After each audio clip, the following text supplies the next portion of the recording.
Brahmi is the modern name given to one of the oldest writing systems used in South and Central Asia during the final centuries BCE and the early centuries CE. Like its contemporary Kharoṣṭhī, which was used in what is now Afghanistan and Pakistan, it is an abugida. The best-known Brahmi inscriptions of the rock-cut edicts of Ashoka in north-central India, dated to 250–232 BCE. The script was deciphered in 1837 by James Prinsep, an archaeologist, philologist, and official of the East India Company. The origin of the script is still much debated, with current Western academic opinion generally agreeing that Brahmi was derived from or at least influenced by one or more contemporary Semitic scripts, but a current of opinion in India favors the idea that it is connected to the much older and as yet undeciphered Indus script. Brahmi was at one time referred to in English as the pin-man script, that is, stick-figure script. It was denoted by a variety of other names until the 1880s, when Albert Etienne Jean-Baptiste Terrien de la Coupérie, based on an observation by Gabriel de Verrier, associated it with the Brahmi script, the first in a list of scripts mentioned in the Lalita Vistara Sutra. Thence the name was adopted in the influential work of Georg Euler, albeit in the variant form Brahma. The Gupta script of the 5th century is sometimes called Late Brahmi. The Brahmi script diversified into numerous local variants, classified together as the Brahmic scripts. Dozens of modern scripts used across South Asia have descended from Brahmi, making it one of the world's most influential writing traditions.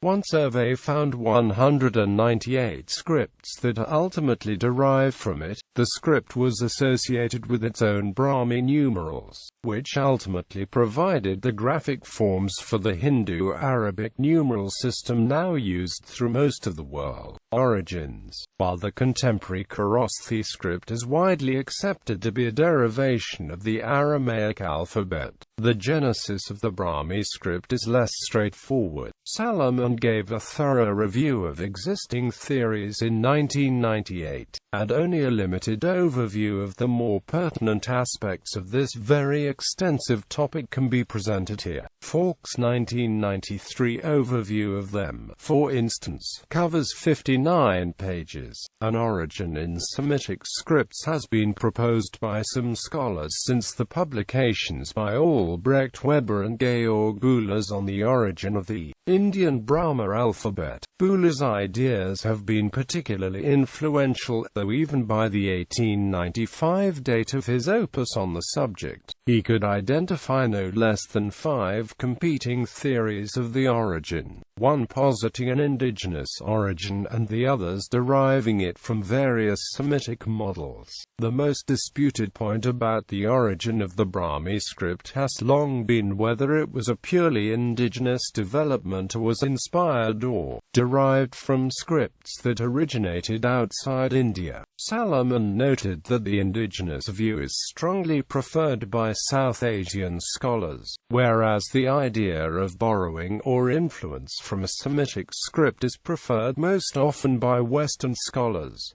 He agreed with S.R. Boyle that biases have influenced both sides of the debate. Euler curiously cited a passage by Sir Alexander Cunningham, one of the earliest indigenous origin proponents, that indicated that, in his time, the indigenous origin was a preference of English scholars in opposition to the unknown Western origin preferred by continental scholars. Cunningham, in the seminal Corpus Inscriptionum Indicarum of 1877, speculated that Brahmi characters were derived from, among other things, a pictographic principle based on the human body, but Euler noted that by 1891, Cunningham considered the origins of the script uncertain. The current position among most scholars outside of South Asia is that Brahmi was likely derived from or influenced by a Semitic script model, with Aramaic being a leading candidate script, but they are usually hesitant to consider the issue completely settled due to the lack of strong evidence. Virtually all authors recognize that the degree of local development in both the graphic form and the structure was extremely extensive. It is also widely accepted that theories of Vedic grammar probably had strong influence on this development. Some authors,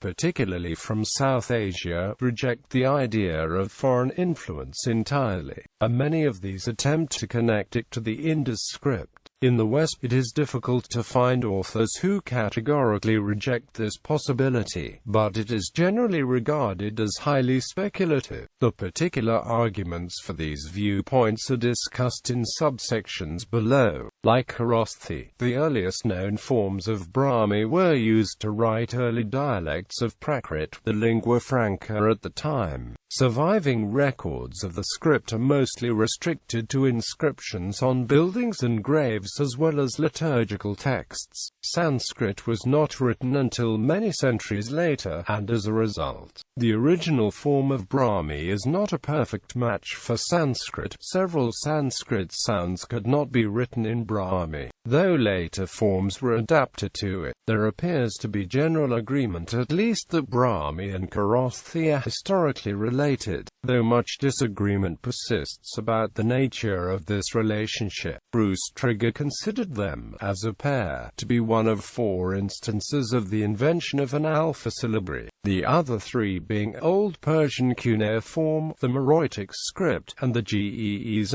script. All 4 of these have striking similarities, such as using short a as an inherent vowel, but Trigger was unable to find a direct common source among them. Justin and Stevens proposed that this inherent vowel system in Brahmi and Kharoṣṭhī developed by transmission of a Semitic consonantal alphabet through recitation of its letter values. The idea is that learners of the source alphabet recite the sounds by combining the consonant with an unmarked vowel e, g, k, k, ge, and in the process of borrowing into another language, these syllables are taken to be the sound values of the symbols. They also accepted the idea that Brahmi was based on a North Semitic model. One of the most important recent developments regarding the origin of Brahmi has been the discovery of Brahmi characters inscribed on fragments of pottery from the trading town of Anuradhapura in Sri Lanka, which have been dated to the early 4th century BCE. Salomon recognized the potential significance of the Anuradhapura inscriptions with respect to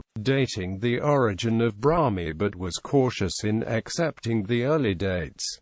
Koning al., in the thorough analysis of the Anuradhapura inscriptions, found that the language was Prakrit rather than Dravidian, but they were unwilling to draw any conclusions about the affinities of the script beyond its being Brahmi. The historical sequence of the specimens was interpreted to indicate an evolution in the level of stylistic refinement over several centuries, and they concluded that the Brahmi script may have arisen out of mercantile involvement and that the growth of trade networks in Sri Lanka was correlated with its first appearance in the area. More recently, in 2013, Rajan and Yadharaskumar published excavations at Poranthal and Kodumanal in Tamil Nadu, where numerous both Tamil Brahmi and Prakrit Brahmi inscriptions and fragments have been found. The stratigraphic analysis combined with radiocarbon dates of paddy grains and charcoal samples indicated that inscription contexts date to as far back as the 5th and perhaps 6th centuries BCE. As these were published very recently, they have as yet not been commented on extensively in the literature. Semitic model hypothesis. The more popular idea among Western scholars links the origin of Brahmi to Semitic script models and especially to Aramaic, with which there was well-established contact in northwestern India. According to the Semitic hypothesis as laid out by Buller, the oldest Brahmi inscriptions show striking parallels with Phoenician and Aramaic for many sounds that are congruent between the two languages. languages, especially if the letters are flipped to reflect the change in writing direction. For example, Brahmi and Aramaic G and Brahmi and Aramaic T are nearly identical, as are several other pairs. Buhler also perceived a pattern of derivation in which certain characters were turned upside down, as with P and Pa, which he attributed to a stylistic preference against top-heavy characters. Brahmi added symbols for certain sounds not found in Semitic languages, and either deleted or repurposed symbols for Aramaic sounds not found in Prakrit. For example, Aramaic did not distinguish dental stops such as D from retroflex consonants such as D, and in Brahmi the dental and retroflex series are graphically very similar, as if both had been derived from a single Aramaic prototype. Aramaic did not have Brahmi's aspirated consonants, whereas Brahmi did not have Aramaic's emphatic consonants, and it appears that these unneeded emphatic letters filled in for Brahmi's aspirates Aramaic Q for Brahmi KH, Aramaic T for Brahmi TH, etc. And just where Aramaic did not have a corresponding emphatic stop P, Brahmi seems to have doubled up for the corresponding aspirate. Brahmi P and PH are graphically very similar, as if taken from the same source in Aramaic P. Buhler saw a systematic derivational principle for the other aspirates CH, JH, PH, BH, and DH, which involved adding a curve or upward hook to the right side of the character, while D and T were derived by back formation from DH and TH. The first letter of the two alphabets also matched. Brahmi A, which resembled a reverse kappa, looks a lot like Aramaic Aleph, which resembled Hebrew. The lapidary form of Aramaic Aleph has also been described as a reverse Kashe, as seen in some pre-Islamic coins of the Hellenistic era fort of Maliha in East Arabia. The following table lists the correspondences between Brahmi and North Semitic as proposed by Buhler. Buhler notes that other authors derive from QOPH. ML indicates that the letter was used as a meta-lectionize in some phase of Phoenician or Aramaic. The matters lectionize functioned as occasional vowel markers to indicate medial and final vowels in the otherwise consonant-only script. Aleph and particularly Ain only developed this function in later phases of Phoenician and related scripts, though also sometimes functioned to mark an initial prosthetic vowel from a very early period. Buhler distinguished the direct Semitic borrowings from secondary derivatives, characters which were derived from other Brahmi characters. Both Phoenician, Aramaic and Brahmi had three voiceless sibilants, but because the alphabetical ordering was lost, the correspondences among them are not clear. Buhler was able to suggest Brahmi derivatives corresponding to all of the 22 North Semitic characters, though clearly, as Buhler himself recognized, some are more confident than others. He tended to place much weight on phonetic congruence as a guideline, for example connecting C to Zad rather than Ka, as preferred by many of his predecessors. Later scholars have been hesitant to accept all of Buhler's conclusions, though the general idea of influence from North Semitic scripts continues to be one aspect that has general assent. One of the key problems with the Phoenician derivation is the lack of evidence for historical contact with Phoenicians in the relevant period, though Buhler explained this by proposing that the initial borrowing of Brahmi characters dates back considerably earlier than the earliest known evidence, as far back as 800 BCE, contemporary with the Phoenician glyph forms that he mainly compared. According to his model, the initial borrowing of Brahmi was by traders, who would have maintained the original system of limited vowel marking. He saw the development of the characteristic vowel marking system as a later stage of development by Brahmins based on the grammatical and Phonetic theories. Buller cited a near-modern practice of writing Brahmic scripts informally without vowel diacritics as a possible continuation of this earlier, abjad-like stage in development. The weakest forms of the Semitic hypothesis are similar to Nana Desekin's transcultural diffusion view of the development of Brahmi and Kharoṣṭhī, in which the idea of alphabetic sound representation was learned from the Aramaic-speaking Persians, but much of the writing system was a novel development tailored to the phonology of Prakrit. The earliest likely contact of the Hindu Kush region with the Aramaic alphabet occurred in the 6th century BCE with the expansion of the Achaemenid Empire under Darius I to the Indus Valley. The Achaemenids spoke Old Persian but used Aramaic extensively for administrative functions, even though they had developed their own Old Persian cuneiform script in the early days of the empire. Short fragments from 4th century BCE in the Anuradhapura and the 3rd century BCE Ashoka edicts are the earliest datable evidence for writing in India after the disappearance of the Indus script over 1,000 years earlier. The Prakrit Sanskrit word for writing itself, lipi, is borrowed from the Old Persian word dipi, with some alteration, possibly by analogy with native vocabulary. Dipi itself is thought to be an Elamite loanword.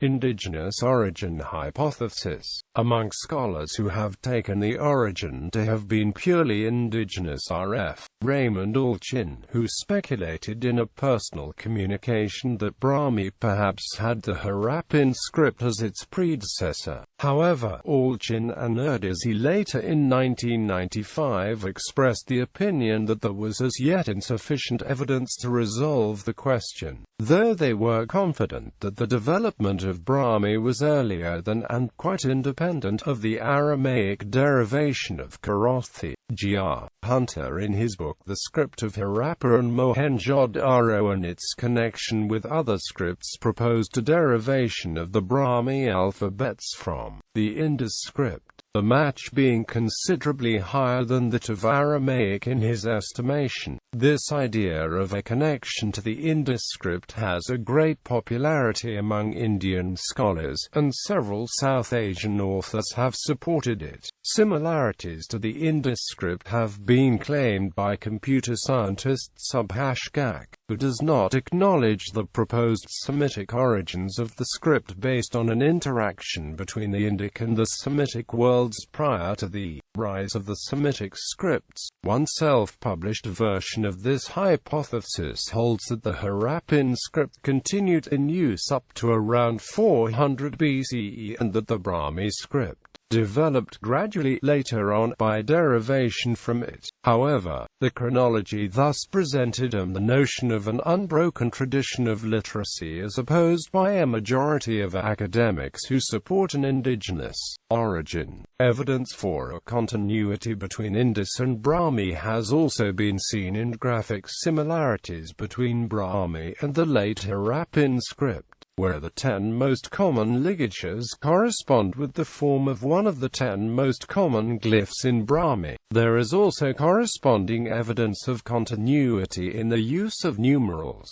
Further support for this continuity comes from statistical analysis of the relationship carried out by Das. Salomon considered simple graphic similarities between characters to be insufficient evidence for a connection without knowing the phonetic values of the Indus script, though he found apparent similarities in patterns of compounding and diacritical modification to be intriguing. Quote, however, he felt that it was premature to explain and evaluate them due to the large chronological gap between the scripts and the thus far undecipherable nature of the Indus script. The main obstacle to this idea is that evidence for writing during the millennium and a half between the collapse of the Indus Valley civilization, around 1500 BCE, and the first widely accepted appearance of Brahmi in the 3rd and 4th centuries BCE. Aryavarthan Mahadevan makes the point that even if one takes the latest dates of 1500 BCE for the Indus script and earliest claimed dates of Brahmi, around 500 BCE, 1,000 years still separates the two. Furthermore, there is no accepted decipherment of the Indus script, which makes theories based on claimed decipherments tenuous. A promising possible link between the Indus script and later writing traditions may be in the graffiti of the South Indian megalithic culture, which may have some overlap with the Indus symbol inventory and persisted in use up at least through the appearance of the Brahmi and Tamil Brahmi scripts up into the 3rd century CE. These graffiti usually appear singly, though on occasion may be found in groups of 2 or 3, and are thought to have been family, clan, or religious symbols. In 1935, C.L. Fabry proposed that symbols found on Mauryan punch-marked coins were remnants of the Indus script that had survived the collapse of the Indus civilization. Aryavarthan Mahadevan, decipherer of Tamil Brahmi and a noted expert on the Indus script, has supported the idea that both those semiotic traditions may have some continuity with the Indus script. But regarding the idea of continuity with Brahmi, he has categorically stated that he does not believe that theory at all. Another form of the indigenous origin theory is Brahmi was invented entirely independently of the Indus script. This view usually accepts that the Mauryans were previously aware of the art of writing in general, but proposes that Brahmi was created anew for the purposes of writing Prakrit, based on well-established theories of Vedic grammar and phonetics, and probably on the order of the reform-minded King Ashoka. For this point of view, Brahmi might be seen as a successful attempt to remedy the apparent limitations of Kharoṣṭhī as a vehicle for writing Prakrit. Megasthenes, a Greek ambassador to the Mauryan court in northeastern India only a quarter-century before Ashoka, noted, and this among a people who have no written laws, who are ignorant even of writing, and regulate everything by memory. Quote, "This has been variously and contentiously interpreted by many authors. Rocha almost entirely dismisses it, questioning the wording used by Megasthenes' informant and Megasthenes' interpretation of them. Timur considers it to reflect a misunderstanding that the Mauryans were illiterate, based upon the fact that Megasthenes rightly observed that the laws were unwritten and that oral tradition played such an important part in India. Schaff, however, accepts Megasthenes' observation as being largely accurate and, from this and other evidence, concludes that no script was used known in India, aside from the Persian-dominated northwest, before around 300 BCE. Much like Timur, Schaff points out that Indian tradition at every occasion stresses the orality of the cultural and literary heritage. Quote, "This statement made by Megasthenes is only in the context of the kingdom of Sandrakotos. Elsewhere in Strabo, Megasthenes is said to have noted that it was a regular custom in India for the philosopher caste to submit written advice to kings, but this detail does not appear in parallel extracts of Megasthenes found in Arrian and Diodorus Siculus. Panini also noted the existence of scripts in his definitive work on Sanskrit grammar, the Ashtadhyayi, but the date of his work is uncertain, and it is widely accepted that Panini was born and lived in the northwest, which was conquered in the Achaemenid invasion of the Indus Valley of the late 6th century BCE. Panini, though, did not actually seem to use writing, despite being aware of it. Nearchus, a contemporary of Megasthenes, noted, a few decades prior, the use of cotton fabric for writing in northern India. Indologists have have variously speculated that this might have been Kharoṣṭhī or Aramaic, but Salomon regards the evidence from Greek sources to be inconclusive. Strabo himself notes this inconsistency regarding reports on the use of writing in India. Origin of the name. Several divergent accounts of the origin of the name Brahmi appear in history and legend. The Jain Agamas mention the Brahmi script in the 4th and 5th Angas, leading a list of 18 scripts, though it is missing from versions of the 18 script list in later commentaries. Jain legend recounts that the script was taught by the founder Rishabhanatha to his daughter Brahmi, whence the name comes. A Chinese Buddhist account of the 6th century CE attributes its creation to the god Brahma.